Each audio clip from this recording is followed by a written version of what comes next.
They're still pretty accessible. Creative. But Steely Dan's not that accessible. They are accessible. Popular. They sold a million albums. They're popular, but you know, they're not trendy now. They're musicians' favorite band. Like most. What was their big hit? They had a lot. But.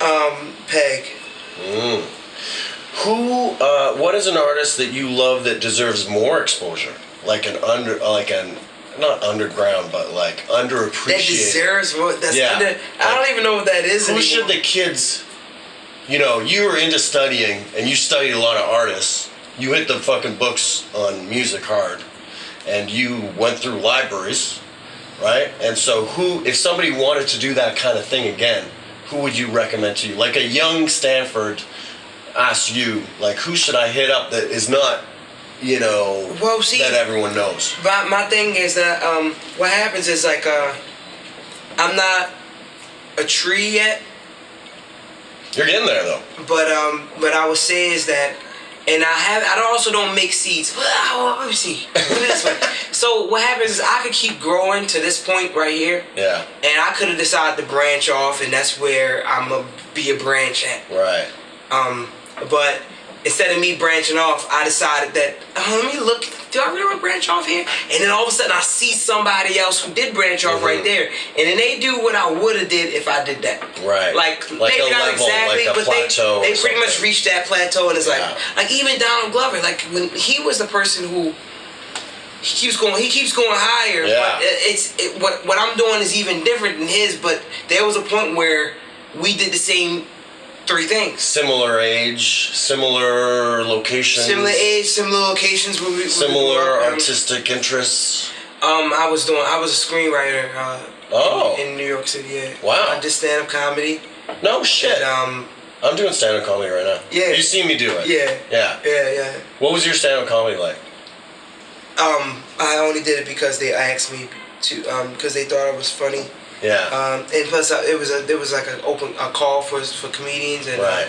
The audience responded to you pretty good. Yeah, they responded because I was like to laugh at my own stuff because I was writing situation comedy. Okay. And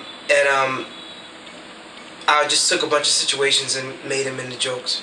They said you need a set for this like 5 minutes, and so I just. How many times did you go up? How many times have you gone up and done that? Quite a few times. Like 40?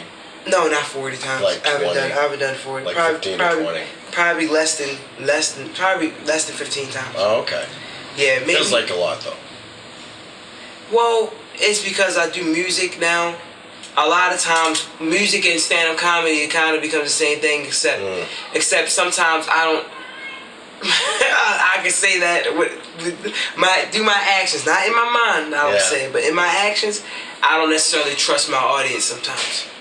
Audiences are so different, right? Yeah. Well, what I can say is that when I do stand-up comedy, I know that they came there to see that, so that I talk. Yeah. The audience, they pay money to come and see me. Now, if they really want to see me and get to know me, then me talking for a little bit of time is cool. I've had it happen in New York. My last show in New York, the banter. Everybody stayed. Everybody asked me to talk afterwards. They asked me to talk. Questions, talking. They want me to actually talk. Yeah, they want to actually. Oh, that's really cool. And it brought all those people together. A lot of them became friends after that. And but some of my shows nowadays, if I just play like somewhere like in Old Quarter. Yeah. And I just like start talking for a long time. They might get it, but I don't know why I don't do it. Maybe they just start happening. I'll just start. Those open mics, talking. You can do anything. Okay, we'll say open mics. Yeah. Open mics, I can talk. It's You got up and blasted through your stuff and got off of there a little bit. Yeah, I don't usually talk at Yeah. A lot of events I don't talk. You blast through your stuff. Yeah. You didn't name one artist who's underappreciated. Underappreciated because I don't know what that is. Okay. Not everyone listens to Nick Cave. Right? Nick Cave and the Bad Seeds or Birthday Party. Have you ever heard of Birthday Party? Birthday Party. Birthday Party was Nick Cave's first. You know who Nick Cave is? No. Okay. You know who Tom Waits is? Not everyone knows who Tom Waits is, right? Tom Waits should get more appreciation. Like, he does get appreciation, but, you know. Well, I think, I don't know. It all depends on what source you're looking for it from. Because I'm pretty sure Tom Waits is probably has a nice wife who's making him dinner right now. And she helps him a lot. And then you know, he goes into a performance and everybody's like, Tom, you're... Oh, yeah. Old men crying. Hip-hop. What about a hip-hop guy? What's a rare hip-hop thing that you love? Rare hip-hop. Yeah. Maybe a little bit older. Like rare hip-hop. Biz Markie or something. Like older hip-hop. Like, why am I drawing a... It's not like I'm drawing a blank. It's like, I don't know what I'm going to say. Like an old... Stanford. So if I were to say old... Wale. What? Okay. Wale. Thank you. Wale's unappreciated.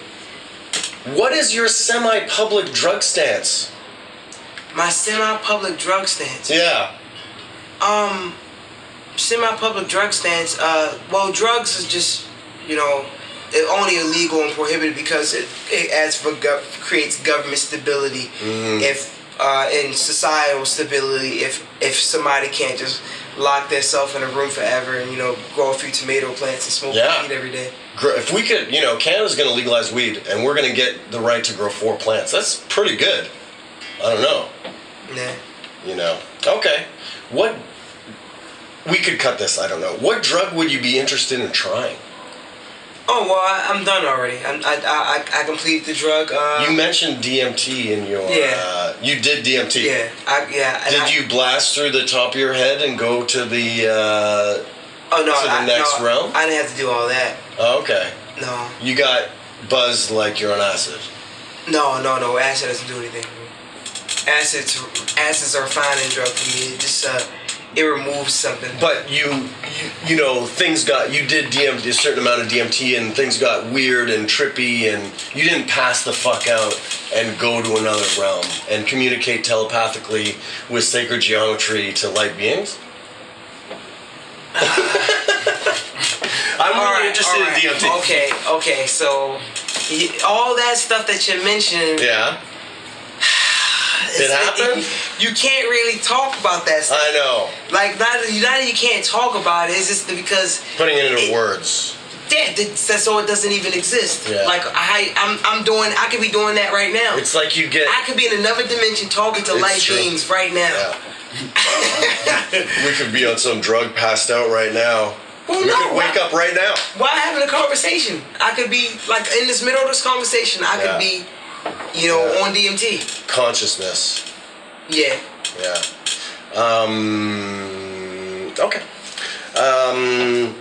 And so, this is another weird question. Craziest story from your youth, succinct. You know, not too long. Like a kind of... Crazy story, I was jumped by the entire 2nd grade class. No way. Yeah. Baltimore. Huh. So what happened? You fucking show up at school Charles and... the fastest kid in class. Somehow that leads to popularity amongst he's like the boss guy. So he became the cool guy because he was fast. And so he picked you. And he picked on me. Oh. Because that eczema was kind of easy target. Black guy? He's a black guy? Yeah. He's very light-skinned kid too. He was very light-skinned. I think he had to mix... Suspicious. He had to mix something, and he was very fast. He was the fastest kid in school, and I was pretty fast. But not that I was fast. I had a lot of heart. You're the creative different one, right? You're the creative different one, and you're not the normal dude, right? Well, it's because I've been a lot of people already. Yeah. Yeah. Moving around a lot. No.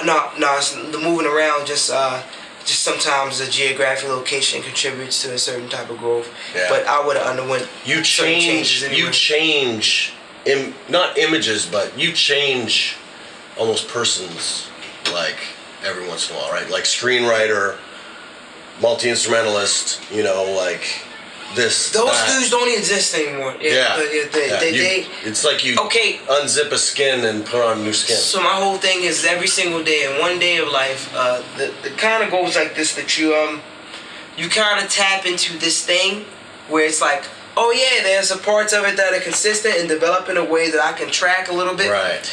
And so, like, you went to sleep here and you woke up here, and but then, like, as I'm looking around this room, this is like a physical world or whatever. Yeah. If I were to say what percentage of my reality this makes up, it's probably only about 4% of my reality. Is a lot in your head. Your head. I would say maybe a third of my reality consists is acting in this conversation. Yeah.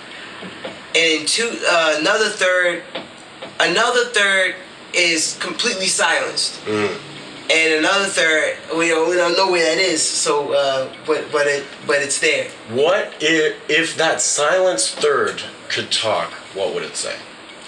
Well, no, we can't awaken that right now because it's silenced. If it's like what that means do you if I was think thinking, it would? What is it feeling? Well, no, it's a feeling thing. Like, it actually doesn't. Like, cause I'm not thinking. Cause like if I was like, okay, so if I was thinking, it's not occupied with thoughts. Okay, it is. It's a small percentage. It knows that I got a bunch of messages, and I just like hit the end on a few calls, okay. so I wouldn't have got distracted. So a small part of me does know that I have notifications there, but it's not even thinking about that. Oh, I need to check these notifications. Right. Like, let me see which ones I have. It's there. I did look at them for 1 second because that's like a second nature thing, kind of like just to see what we got going on here. But it's not. It was like. Have you seen the show The Therapist from Viceland? No. Oh my God, I think you would love it. First of all, he talks exactly like Brian. Anger motivates you. Damn right. I expressed my anger. I got tired of physically doing it. I was losing freedom. I was losing friends, and then people looking at me like a monster. So if I verbally express it, hey, motherfuckers love me for it. If we don't experience the hurt, we men in particular go to anger.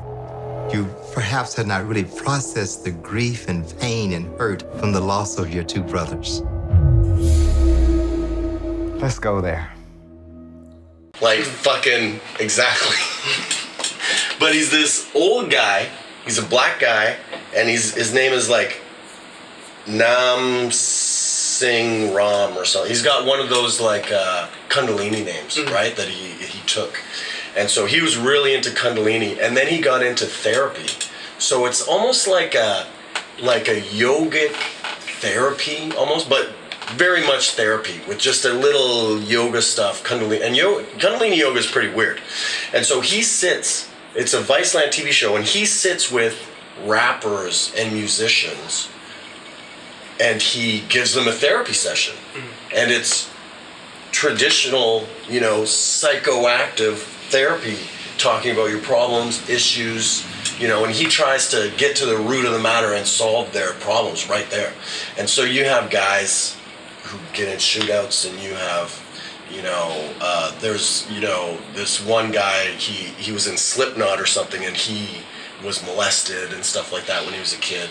And he is good, dude. Oh my God, it's called The Therapist. It's one of my new favorite shows. It's fucking amazing. But he talks about going into your heart. What is going on in there right now? If you looked into your heart right now, what's in there right now? See, it's my mind looking into my heart, so it's not my heart looking into my heart. I know, but so my mind looking into your heart. My mind thinks my heart. My mind thinks my heart. But real.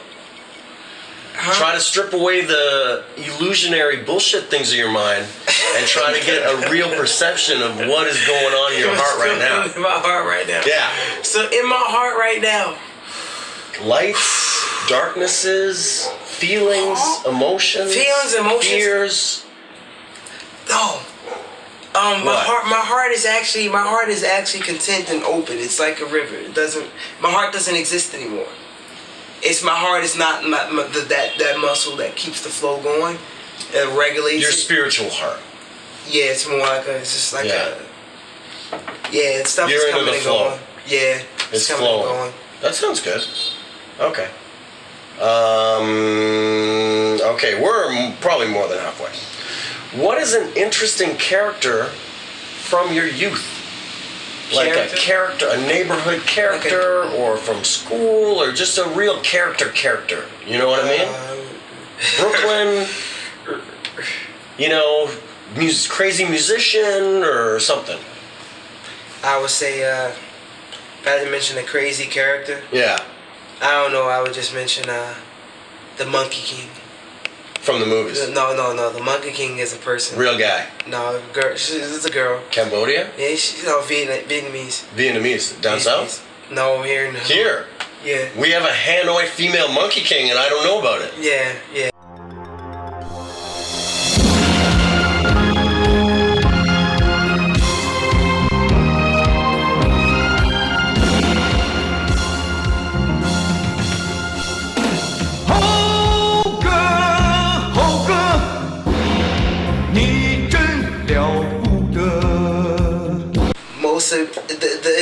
She hit my life as the most impressive human being. Really? Yeah, that I've ever met. The most impressive human being that you've ever met? Yeah. Is the Monkey King, and she's a woman and a girl in... Tell me some more, please, God. You're fucking teasing me. No, she just... It's like a... What does she do that impresses you so much? Is it more than her aura? Imagine if I was spending my whole life in a dojo trying to learn all kinds of different types of martial arts. Right. Picking up all kinds of moves. She's a natural. I'm executing people. But she's not... It's like she's like... She already knows it. But she moves like they do. Yeah, she moves like they do. Really? She's on another level. She moves like they do. Okay, I'm satisfied with that answer. So, what about your next skin that you're going to adopt?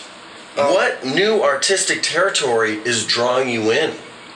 Can you see it on the horizon? Well, right now I'm doing this kind of Barack Obama stuff. What does that mean? Community organizing? That's what he says to do, right? Yeah. He says community organizing, grassroots. Barack Obama's a very smart guy. Fuck yeah, dude! Brilliant. And community organizing is just like a machine mind, you know, like crushing fucking rocks, right? Like, yeah.